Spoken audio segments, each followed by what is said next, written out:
Aliagas. Le député de l'Essonne et président de Debout la France, Nicolas Dupont-Aignan, est votre invité, Audrey Crespo-Mara. Bonjour Nicolas Dupont-Aignan. Bonjour Audrey Crespo-Mara. Vous qui soutenez les Gilets jaunes depuis le début, ça doit vous faire drôlement plaisir qu'ils réussissent à constituer leur liste pour les européennes. Ah, vous avez le sens de l'humour ce matin. Je vais vous dire très franchement, je suis démocrate et je crois au bon sens des Français. Donc s'ils ont envie de faire une liste, qu'ils fassent une liste. En revanche, je crois que la démocratie, justement, c'est la clarté. Et ce qui était intéressant dans le mouvement des Gilets jaunes, c'est le fait que des Français de couleurs politiques différentes se mobilisaient pour dire des vérités cinglantes sur le pouvoir d'achat des retraités, sur les bas salaires, sur le besoin de démocratie. Et la seule chose que je demande à ceux qui vont faire une liste, c'est qu'ils soient bien sûrs de clarifier leurs idées pour que les Français puissent juger. Vous devenez plus critique parce qu'ils deviennent vos concurrents aux européennes. Non, c'est pas ça. Un peu quand même. Non, c'est que je crois que la force de ce mouvement, c'était justement son caractère transpartisan. Et moi, je veux juste qu'on joue à armes égales, c'est-à-dire qu'on sache exactement quelle est leur position européenne et quels sont leurs soutiens et leurs idées, c'est tout. D'ailleurs, il y a beaucoup de gilets jaunes qui le disent. Est-ce que cette liste représente tous les gilets jaunes ? Ils ne s'entendent pas depuis le début. Donc Nicolas Dupont-Aignan, selon un sondage publié hier en présence d'une liste gilets jaunes, vous n'obtiendriez plus 5% des voix aux européennes, mais 3,5%, donc vous ne seriez pas élu. Écoutez, je me méfie tellement de ces sondages dont j'ai été la victime à la présidentielle. Enfin, à la présidentielle, attendez, vous juriez que vous seriez au second tour tout seul et vous avez fait 4,7%. Attendez, les sondages me mettaient à 0,5, donc on a fini à 5. Et je voudrais quand même vous dire qu'il y a 3 jours est sorti un sondage de l'IFOP qui me mettait à 7, 7,5. Et mais pas en présence de liste Gilets jaunes. Même au-dessus de 5 avec Gilets jaunes. Et cet institut de sondage est là, je suis désolé de le dire, il prévoyait 450 députés en marche au soir du second tour des législatives. Donc et il y en a eu 310. Vous ne croyez pas à ce que la liste Gilets jaunes vous élimine des européennes? Non, c'est pas la question. Je dis aux Français, et décidez par vous-même, arrêtez de vous fixer sur des sondages qui montent, qui descendent. Moi, je crois aux idées. Je crois à la constance politique. Je crois que la politique est une affaire sérieuse. Ça ne vous trouble pas que ces sondages vous donnent éventuellement Non, parce que je vois un sondage à 7,5%, j'en vois un autre à 3,5%.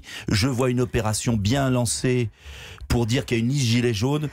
Elle est hébergée. On me disait, j'ai un gilet jaune qui me disait Nicolas ça hier. Voilà. Parlons de cette liste qui est emmenée donc par Ingrid Levavasseur. Que connaissez-vous d'Ingrid Levavasseur? Je l'ai vue sur un plateau de télévision, jeune femme sympathique. Mais vous connaissez son nom, son âge, c'est ce qu'elle fait dans la vie. Vous allez sans doute vous informer là-dessus. La seule chose que je lui demande, c'est d'être claire. Elle vit dans l'heure. C'est d'être claire, parce qu'on me dit qu'elle était. C'est des gilets jaunes qui nous ont dit c'est Bernard Tapie, elle est hébergée chez Bernard Tapie au journal La Provence. Alors pour être précis, Gilets jaunes. Au début du mois, commencer Gilets jaunes et finir chez Bernard Tapie, ça fait un sacré quart de tour. Donc moi je demande juste que ce mouvement des Gilets jaunes que je soutiens, parce que c'est un mouvement populaire et divers, reste, pur. Précisons votre propos pour nos auditeurs. Nicolas Dupont-Aignan, au début du mois, Ingrid Levavasseur était dans les locaux du journal La Provence à Marseille, prêtée par Bernard Tapie pour que les Gilets jaunes puissent s'organiser.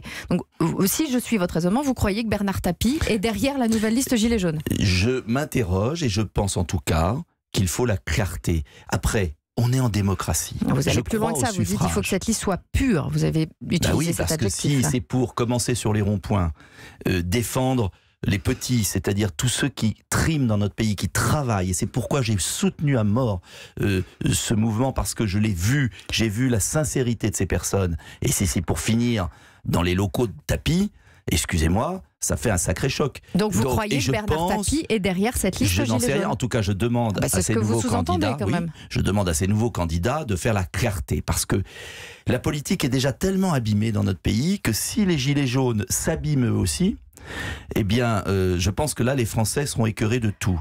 Et je crois à la démocratie. Je crois que notre pays a des atouts. J'aimerais qu'il s'en sorte. En tout cas, je propose des choses pour cela. Et nous verrons, il reste du temps jusqu'aux européennes. Nicolas Dupont-Aignan, vous sous-entendez des choses. Vous imaginez donc que Bernard Tapie soit derrière cette liste Gilets jaunes. Est-ce que vous croyez que cette liste des Gilets jaunes est téléguidée par le gouvernement?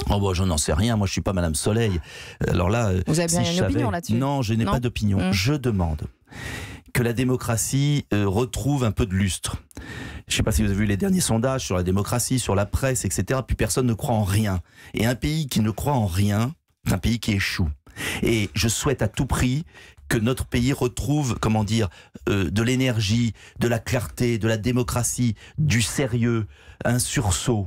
C'est le sens, à Debout la France, de notre combat politique. Voilà. Maintenant, c'est aux Français de juger. Et que l'effet que les Gilets jaunes constituent une liste, ça pour vous, ça manque de clarté. Non. Manque de clarté sur la ligne politique, sur le Audrey financement. Crespo-Maris, soyons clairs, qui est ni Gilets jaunes, très bien. On est en démocratie.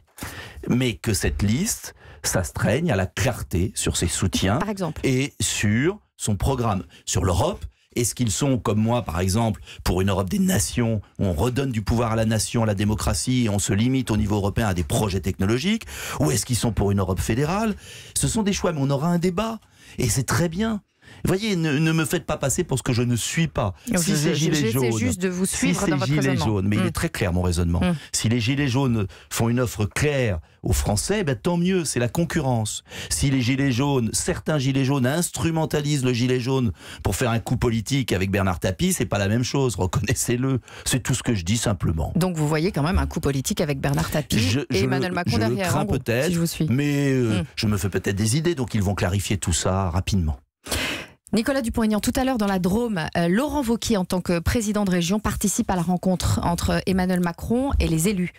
Vous pensez qu'il est tombé dans le piège tendu par Emmanuel Macron? Oh, quand même, je pense qu'une rencontre ne vaut pas tomber dans un piège, parce qu'on est en République et on peut se rencontrer, donc moi je ne suis pas dans la critique des hommes. Ce que j'aimerais juste, c'est que Laurent Wauquiez clarifie un peu sa ligne politique. À lui aussi. Oui, pareil, parce que je vois sur l'Europe, et il va y avoir un enjeu européen, et moi je suis candidat pour une liste qui est claire, et à Debout la France, il y a beaucoup de républicains qui nous rejoignent, d'adhérents, de militants. C'est parce qu'on est clair. On n'est pas un pied dans l'opposition, un pied dans la majorité. Laurent Wauquiez, il n'est pas clair. Ah ben non, il n'est pas clair sur l'Europe, pardonnez-moi. Il a écrit un livre, L'Europe tout changé. C'était très bien d'ailleurs, il y a beaucoup de choses intéressantes. Et puis après, il a dit qu'il soutenait tous les traités qui avaient été signés et qui sont responsables des difficultés de l'Europe. Donc moi, j'aimerais que Laurent Wauquiez un jour clarifie sa position sur l'Europe. En tout cas, nous, à Debout la France, on aura une position clair. Et je crois que les Français attendent, de moins de notre part, de la clarté. Après, une fois que les positions sont claires, chacun peut voter en connaissance de cause et sans ambiguïté. Vous savez, s'il y a une crise des Gilets jaunes, c'est, je crois, la cause. C'est le « en même temps » d'Emmanuel Macron. Alors vous lui demandez plus de clarté à lui aussi. C'est dangereux. Qu'est-ce que vous lui diriez à Emmanuel Macron? Parce qu'on ne peut pas être dedans, dehors, etc. Nicolas Dupont-Aignan, qu'est-ce que vous lui demanderiez à Emmanuel Macron si vous étiez invité à lui parler? Très simplement, Emmanuel Macron, je lui dirais, c'est bien de parler. On attend des décisions, réindexer les pensions de retraite sur l'inflation pour que nos retraités ne voient pas leur pouvoir d'achat entamé, même quand vous avez une retraite de 600 € comme par mois. Laurent Wauquiez, finalement. Très bien, je m'en réjouis là-dessus.